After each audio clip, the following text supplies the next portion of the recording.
you know that by 2050, farmers will have to produce 70% more food to feed the growing population? My purpose today is to inform you about genetically modified organisms.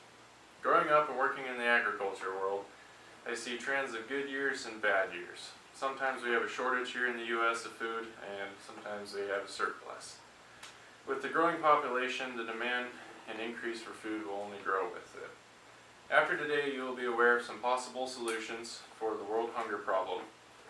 And this is especially important since most of us millennials will be faced with this problem at one point in our lives.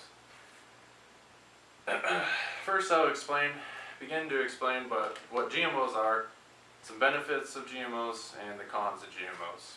With our agenda set, let's look at what GMOs are. GMOs are an organism that have had their genes altered in a way that is not natural and affects us in two ways. The first way is they are in our cereal grain crops. There is crops being grown right now like Roundup Ready canola, corn, and sorghum. These are just some of the crops that have been genetically altered. Lastly, GMOs have been in their dairy production. RBST is a genetically modified hormone that is used to increase the milking stage in a cow. This is a hormone that is naturally produced by a cow in their milking stage, but genetic engineers have synthesized it so farmers could get more production out of each cow. This hormone is no longer used in the U.S. due to possible health risks on the cows and for human consumption, and dairy products will have it marked on their label that RBST was not used. Now that we have an idea what GMOs are, let's look at some benefits. A few benefits of GMOs are that it allows crops to grow in areas not normally suitable for them, and the use of toxic herbicides can be reduced. First of all, genetically modified crops such as corn or wheat can be grown in areas not normally suited for them in drier, non-irrigated climates, and this way we can produce more food, have more options for producing more food. Lastly, Roundup Ready crops are beneficial since you can spray Roundup on the crop to kill the weeds and not the crop. This is a good thing, so you can reduce the use of more toxic herbicides that are used today to kill weeds in crops. The benefits of GMOs sound like a no-brainer, but before you jump to any conclusions, let's look at some cons. A couple cons of GMOs are their safety to human consumption and the risk of making new breeds of plants that will be hard to control.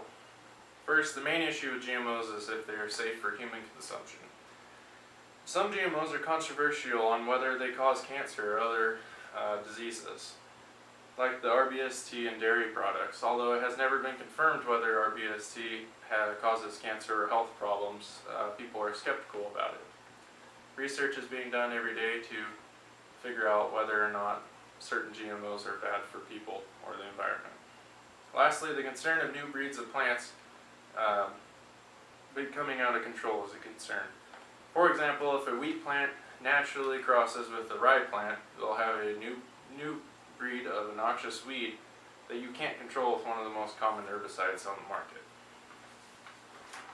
In conclusion, GMOs may be a possible solution for the world hunger problem, but may come with some issues. Let's review what we learned today. First, GMOs are a genetically modified organism that has been altered in a way that's not natural and affect us with our cereal grain crop and in dairy production. Second, we learned that two benefits of GMOs are that they allow crops to grow in areas not normally suited for them, and they reduce the use of more toxic herbicides. Finally, we learned two cons of GMOs that are the unknown health risks for humans and the breed of new noxious weeds. GMOs may be a possible solution in the future, so being informed on all the pros and cons is important. And genetic engineers hope one day they can find a way to modify foods so they will have disease and cancer prevention genes in them to help save lives. To feed the growing population by 2050 is not an easy task, but we'll be faced with it at one point or another in our lives.